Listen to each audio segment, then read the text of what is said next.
Theta one is the angle between L1 बोलो नहीं L2 बोलो।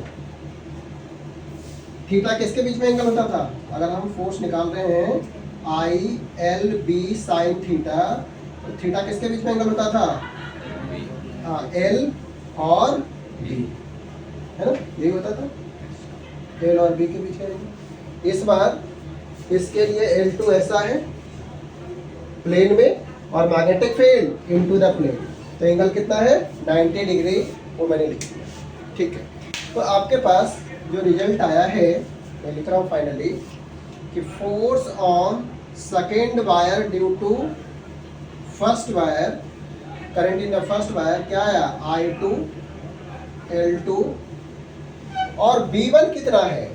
Mu naught I1 upon 2 pi sine 91, उसको नहीं लिखा। फाइनली मेरे पास एक रिजल्ट आया है, mu naught I1 I2 upon 2 पाई D इंटू L2, राइट। एक और चीज मैं यहाँ पर लिखना चाहूँगा, बच्चे मैं ऐसा लिखता हूँ, force on 2 due to 1 as, ये जो L2 है ना, उसको इधर ले आया, कितना बचा? Mu naught I1 I2 upon 2 पाई D, दिख रहा है? दिख रहा है, ठीक है। तो ये मुझे क्या मिला है? Force on second wire due to current in the first wire. ये क्या है? Force on second wire due to current in the first wire, ठीक है। तो आप नोट करो पहले, देखो अभी हमने ये जो फर्स्ट केस किया है, इसमें फाइंड किया magnetic force on the second wire due to first wire, और रीजन क्या था? Since there is magnetic field due to current in the first wire near second wire, और यही मैग्नेटिक फील्ड इस सेकेंड करंट कैरिंग वायर पे force लगाए, इतनी सी बात है। अच्छा, तो अभी अगर फर्स्ट ने सेकेंड पे फोर्स लगाया, तो सेकेंड भी फर्स्ट पे फोर्स लगाएगा, क्योंकि सेकेंड में भी करंट है, तो ये भी मैग्नेटिक फील्ड बनाएगा, ठीक है। तो अब ये लिखते हैं हम लोग कि मैग्नेटिक फील्ड, अभी सब देखिएगा, मैग्नेटिक फील्ड ड्यू टू, मैं चेंज कर रहा हूँ, due to second wire, second current carrying wire near first wire. First wire कितने डिस्टेंस पे था? बताओ sir, first wire D distance पे है, तो मैं D distance away magnetic field बताना चाहता हूँ due to second wire. Second wire में कितना current? I2 current. Magnetic field due to second wire को बच्चे मैंने V2 नाम दिया, तो क्या लिखेंगे? Mu naught I2 2 pi D, where D is the distance, right? ये क्या मिला मुझे? This is the magnetic field, मैं लिख देता हूँ, ये क्या है? Magnetic field due to second wire, clear? This is the magnetic field due to second wire, okay. Now force on first wire due to magnetic field of second wire, लिख सकता हूं। अब इसमें भी चेंज कर रहा हूं, force on first wire due to magnetic field of second wire. First wire पे फोर्स निकालने बच्चे, तो फर्स्ट वायर में कितना करंट है ये मुझे पता होना चाहिए, कितना है? I1। और फर्स्ट वायर के, सोचो मैं L1 लेंथ पे फोर्स निकालना चाहता हूँ, L1 L length, first wire के कितने लेंथ पे? L, तो 1 के लिए मैं सब में 1 लगाया हूं तो यहाँ भी 1 लगा दिया। ठीक है, ये मैग्नेटिक फील्ड कौन सा है? जो B2 यानी सेकेंड वायर ने बनाया है। एंगल की फिर से बात आती है। देखो एंगल कैसे निकालेंगे? जो सेकेंड वायर मैग्नेटिक फील्ड बनाएगा नियर फर्स्ट वायर, जरा इसके बारे में सोचिए। थंब रखना है करंट के डायरेक्शन में, इसको कर्ल करेंगे तो जब सेकेंड वायर फर्स्ट वायर पे आएंगे तो ये आपकी तरफ आ रहा होगा, राइट? तो कैसा बनाएंगे? Means magnetic field is perpendicular and towards me, plane के परपेंडिकुलर है और ऑब्जर्वर की तरफ है। हम लोग देख रहे हैं ना, हम लोग की तरफ बाहर आ रही है प्लेन से, राइट? तो ठीक है, अब जरा सोचिए कि करंट कैसा बच्चे? तो सर करंट तो ऐसा है और मैग्नेटिक फील्ड कुछ इस बोर्ड के परपेंडिकुलर है और करंट बोर्ड के प्लेन में है। तो मुझे बताओ करंट के डायरेक्शन में ही हम एल का डायरेक्शन लेते हैं, तो एल और ये रहा बी एक दूसरे के क्या हो गया? देखो ऐसे दिख रहा है, परपेंडिकुलर। तो थीटा फिर से क्या लिखेंगे? 90 डिग्री। इसको मैं 2 लिख देता हूँ और ये सब चेंज करना पड़ेगा ना, ये 1 हो जाएगा और ये भी 1 होगा, ये 2 होगा और ये 90 डिग्री हो जाएगा। ठीक है, यहाँ कुछ चेंज होने वाला है नहीं, अब सब ठीक ठाक लग रहा है। ये क्या हो जाएगा? 1 है ना? तो ठीक है, 1 और 2 कॉम्बिनेशन हो गया। रेली में तो ऐसे लिखना चाहिए ना, 1 और इसको कर देते 2, बाकी बात तो वही रहेगी। और यहाँ क्या लिखना होगा? 1। ठीक है सब। अभी आ गया force on 1 due to 2, force on 1 due to 2 हो गया 1। अब सब ठीक है, ये हो गया force on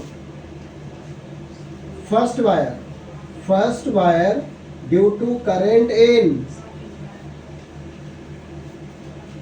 force on first wire due to current in second.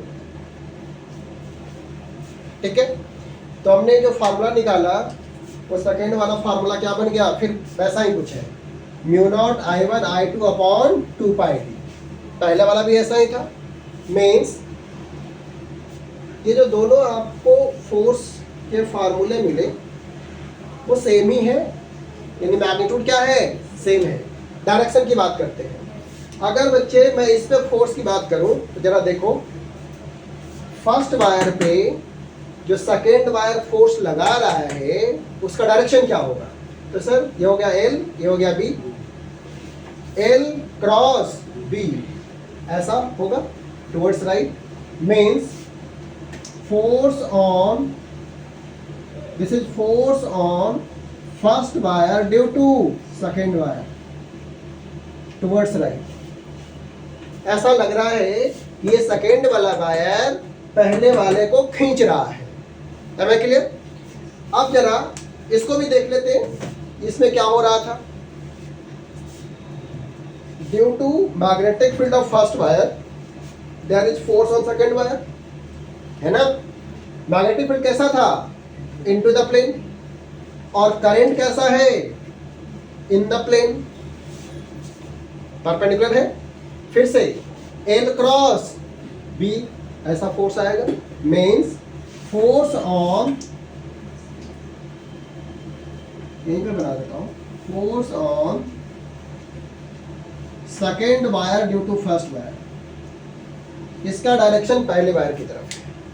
Means first wire पे जो फोर्स लग रहा है टुवर्ड सेकेंड वायर, और सेकेंड पे जो फोर्स लग रहा है ड्यू टू फर्स्ट वो टुवर्ड्स फर्स्ट वायर। मीन्स ये दोनों एक दूसरे को अट्रैक्ट कर रहे हैं। क्या ही बोलेंगे? अट्रैक्ट कर रहे हैं। मीन्स जब दो पैरेलल वायर में करंट सेम डायरेक्शन में होता है तो एक दूसरे के ऊपर फोर्स लगाते हैं। कितना? Mu naught I1 I2 upon 2 pi D. This is the force per unit length. और ये फोर्स कैसा होता है? तो अट्रैक्टिव फोर्स होता है। Is it clear?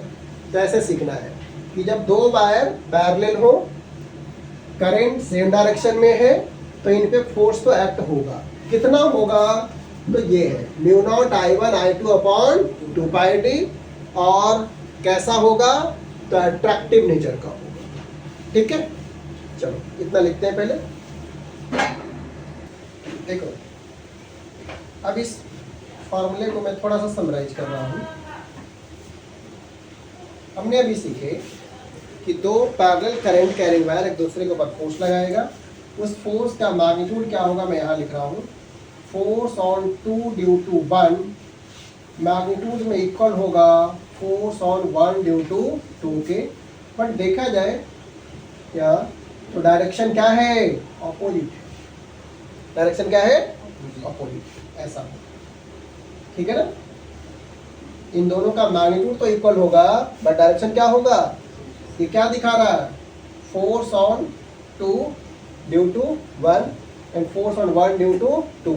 और ये है फोर्स पर यूनिट लेंथ की बात कर रहे हैं। कैसा है? Force per unit length. ठीक है, तो मैं मैग्नीट्यूड लिख रहा हूँ, force on 1 due to 2 mu naught I1 I2 upon 2 pi D.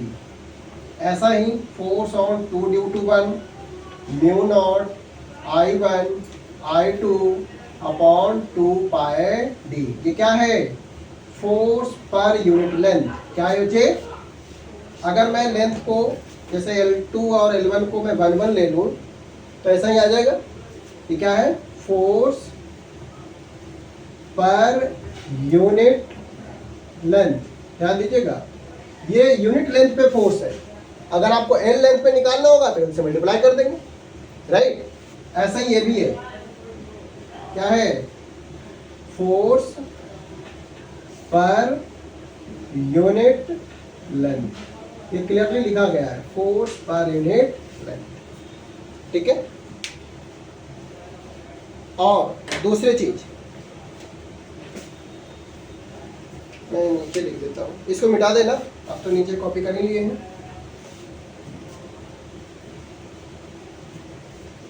देखो आप ऐसा एक बना लेना कि अगर करंट का डायरेक्शन सेम हो, वायर तो पैरेलल हो ही, और करंट का डायरेक्शन सेम हो, तो फोर्स कैसा होगा? Attractive force. This is I1, this one is I2।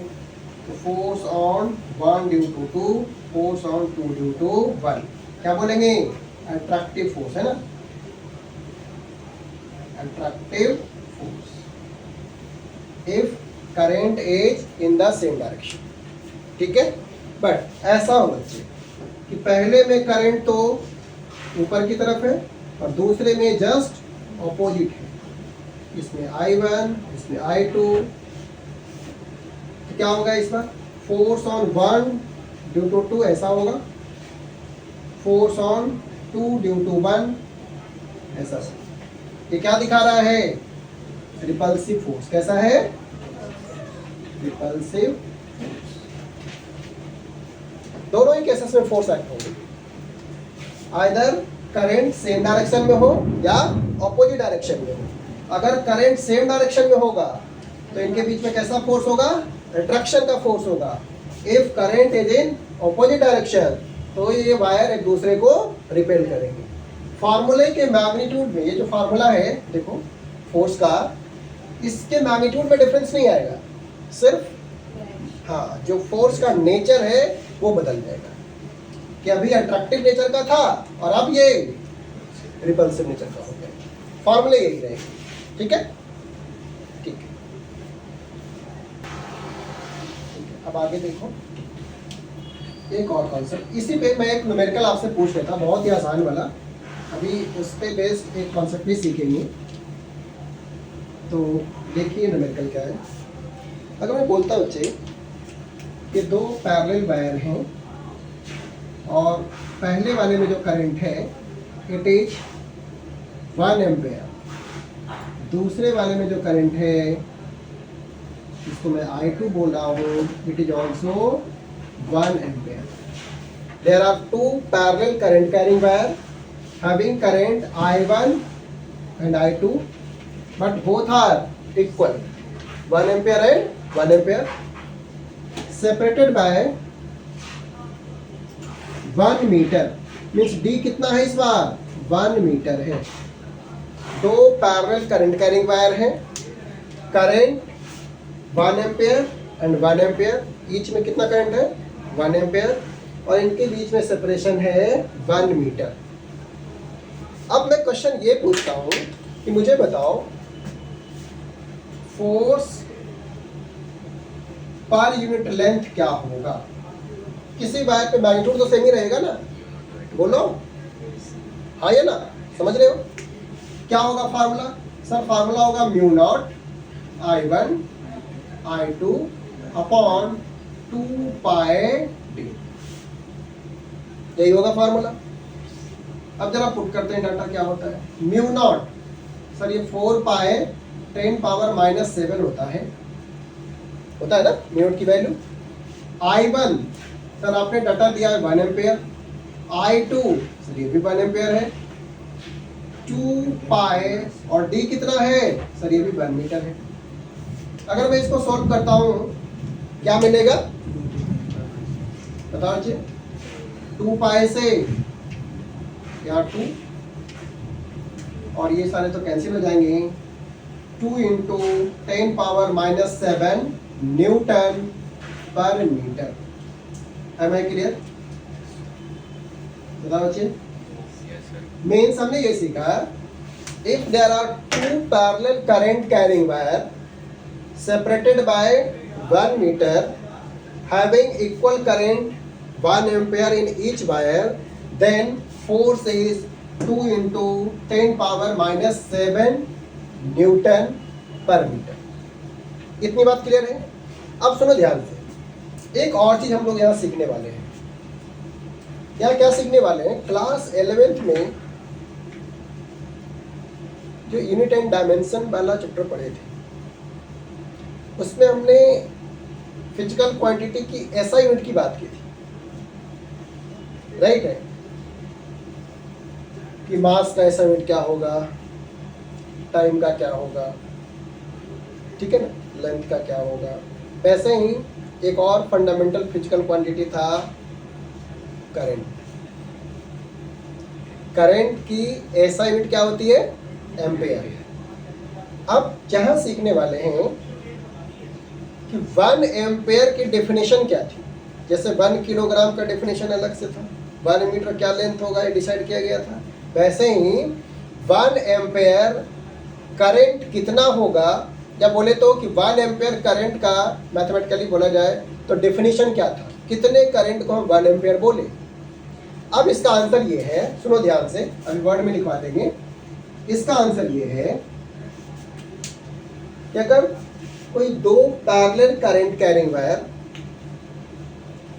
1 metre से सेपरेट हो और इनमें इक्वल करंट फ्लो हो रहे हो, कितना हो रहा है मुझे नहीं पता, लेकिन करंट कितना हो इक्वल हो, और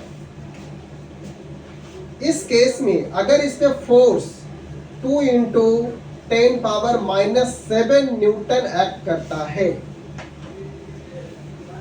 ठीक है, कितना 2 into 10 power -7 newton per metre, बोल देता हूँ फोर्स पर यूनिट लेंथ पे अगर इतना फोर्स एक्ट करता है तब बोलेंगे कि ये जो इक्वल करंट फ्लो हो रहा था वो 1 एम्पियर था, ठीक है। यानी 1 एम्पियर वो करंट है जो 2 पैरेलल करंट कैरिंग वायर में 1 मीटर सेपरेशन पे 2 इंटू 10 पावर -7 न्यूटन का फोर्स लगाती है। आसान है ना? इसी को मैंने रिवर्स कर दिया, इसलिए पहले मैंने आपको न्यूमेरिकल बता दिया कि देखो अगर 1 मीटर का सेपरेशन है, 1 एम्पियर का करंट होता तो फोर्स इतना लगता। इसी को रिवर्स ऑर्डर में बोल दो कि मुझे नहीं पता कितना करंट है, लेकिन जो भी करंट है वो दोनों में इक्वल है। जितना करंट I1 में है उतना ही I2 भी है, और अगर मैं इसको 1 मीटर के सेपरेशन पे पैरेलल रखता हूं और फोर्स कितना एक्ट हो 2 इंटू 10 पावर, तो उस केस में जो भी ये इक्वल करंट पास हो रहा होगा वो 1 एम्पियर है। ये डिफिनेशन, ठीक है। तो 1 एम्पियर की डेफिनेशन। ठीक है, आप ये दोनों को कॉपी करो, फिर वर्ड में अभी हम लोग लिख लेते हैं। तो देखो 1 एम्पियर की डेफिनेशन हमने अभी वर्ड में लिख दिए हैं। The ampere is, the ampere का मतलब क्या है? 1 ampere. The ampere is the value of that steady current. ये करंट वेरी नहीं कर रहा है, ऐसा नहीं कि टाइम के साथ ये बदल रहा है, ऐसा नहीं है, कांस्टेंट है ये। Which will maintain in each of the 2 wire, condition क्या है? लॉन्ग स्ट्रेट पैरेलल कंडक्टर, ठीक है, of negligible cross section. Area cross section क्या है? Negligible. And placed 1 metre apart in vacuum. जिस मीडियम में रखा गया बच्चे, वहां क्या है? वैक्यूम है। would produce on each of these conductors a force equal to 2 into 10 raised to the power minus 7 Newton per meter for of length। means इतना फोर्स अगर लग रहा है पर यूनिट लेंथ पे, तब जो करंट रहा होगा equal, that is 1 ampere. This is the definition of 1 ampere. ठीक है, तो कई बार आते भी हैं तो लिख देना, बट बहुत कम चांसेस होते हैं, बट आपको पता होना चाहिए। कभी ऑब्जेक्टिव में आ गया तो ये एज ए न्यूमेरिकल आपको सोल्व करना आसान हो जाएगा। आपको न्यूमेरिकल पहले से पता है क्या आंसर आता है, तो कभी ऑब्जेक्टिव में आपको ये आपको हेल्प करेगा। ऐसे डेफिनेशन तो नहीं आते, नहीं के बराबर, ठीक है, बट ये कॉन्सेप्ट आपको आना चाहिए कि 1 एम्पियर की डेफिनेशन क्या होगा। और इस चैप्टर में पूछा जाएगा तो वैसा मत लिख देना फिर कि 1 एम्पियर, क्या लिखेंगे? कूलम्ब पर सेकेंड। ये भी होता है, बट ये डेफिनेशन नहीं है, डेफिनेशन ये है, राइट? ये ध्यान रखेंगे, वहाँ पर ऐसा नहीं लिखे, ठीक है।